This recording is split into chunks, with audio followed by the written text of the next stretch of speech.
BINBUSTER, and today I have another Summer of Cage review for you. Today's review asks us with a synopsis: when Frank Walsh, a hunter-collector of rare and exotic animals, begs a priceless white jaguar for the zoo, he figures it will be smooth sailing to a big payday. But the ship bearing Frank's precious cargo has two predators caged in its hold, the cat and the political assassin being extradited to the U.S. After the assassin breaks free and then frees the jaguar, Frank feverishly stalks the ship's cramped corridors in hot pursuit of his prey, right up until the thrilling, unpredictable climax. And that, my friends, I'm reviewing for you today, Primal, starring Nicolas Cage. Who here likes Con Air? Who here likes Die Hard? I see all those hands out there. Yeah, I know you guys do. It's on a boat, though, with Nick Cage and wild animals. That's pretty much what I can sum this up movie as. It's Con Air and Die Hard on there. Because the synopsis I just read, as you guys can read right there. As you guys can read right there, that synopsis there has everything that those two movies have together. Nicolas Cage never fails to entertain, and nowadays it's quite easy to set the expectations for his newest pieces quite low, kind of like this. Primal is a flawed, sometimes quite silly movie, but it's all good and light fun that sets our beloved Nick Cage versus the Uncaged. Literally, Nick Cage versus the Uncaged. It's Cage versus Uncaged. Primal starts off in the jungle, introduces us to Frank Walsh as a thick-skinned, smart-mouthed, secretly actually a good guy hunter who's on a mission of getting his freshest catches, including a vicious one-of-a-kind jaguar, shipped to American zoos. In other words, characteristically, the type of character Cage enjoys, and we enjoy as much too, if not more. And you can't lie about that one. So everybody in this ship, the only ship leaving this port, all Cage's animals, Cage himself, the crew of the ship. Sounds like an easy movie. Sounds like an easy job.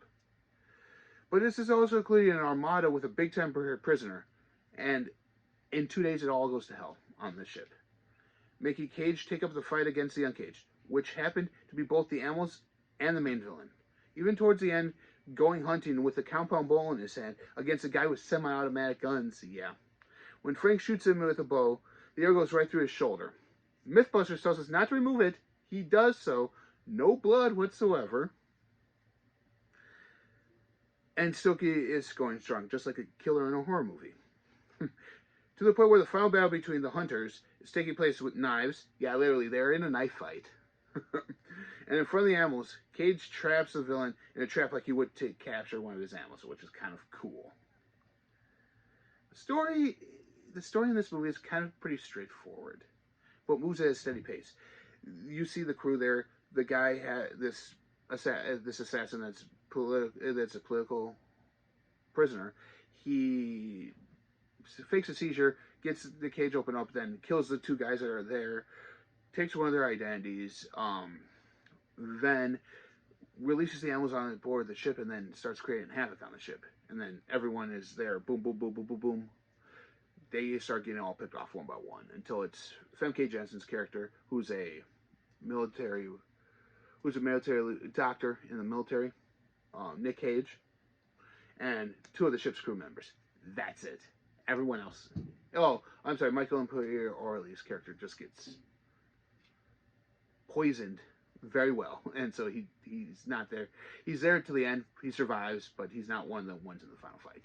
So, like I said, the story's pretty straightforward, but moves at a steady pace. At times, barely, but managing to not cross the line of boredom. I mean, in this movie, I was never bored.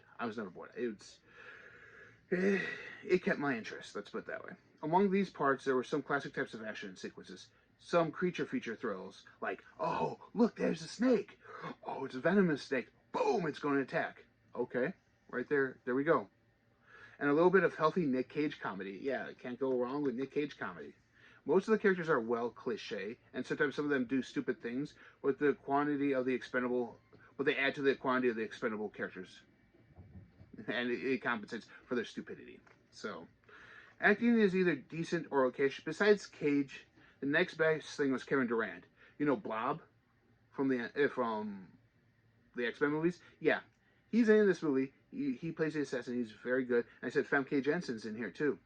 and Michael Imperioli. So 3 out of the 4 people in there are part of the MCU. Maybe this is secretly our Kraven the Hunter movie that we need. Maybe it is. Maybe it's not. Who knows? But I'm happy to see that visually Primal was a bit better than I was expecting from a $5 bin. Seriously, the CGI at times might have sucked in here, like especially the White Panther, or White Jaguar, I'm sorry, the White Jaguar. CGI might have sucked at times, but the cinematography is very standard, but decent. And the FX, like all the other special effects, were quite solid. You saw that the leopard didn't look real at all. The Jaguar did not look real at all. So to me, that kind of took it out, but I understood why. But all the other animals looked real. I bet they were real. All in all, it's an undeniable that without Cage, Primal would be an even lesser movie. I would not have probably picked it up if it wasn't for Cage. Because there's one thing that I might remember from this flick, and it's him and his line, "I got a really nice cage for you." While the movie itself is very average, I do recommend it strongly for all you Cage fans out there. My rating? I give it a 3 out of 5. Like I said, it's a middle-of-the-road movie for Nick Cage. I enjoyed it, so will you. Find it in your $5 bin. And remember, this has been the Summer of Cage. Make it a Nick Cage movie night. I'll see you guys later. Bye.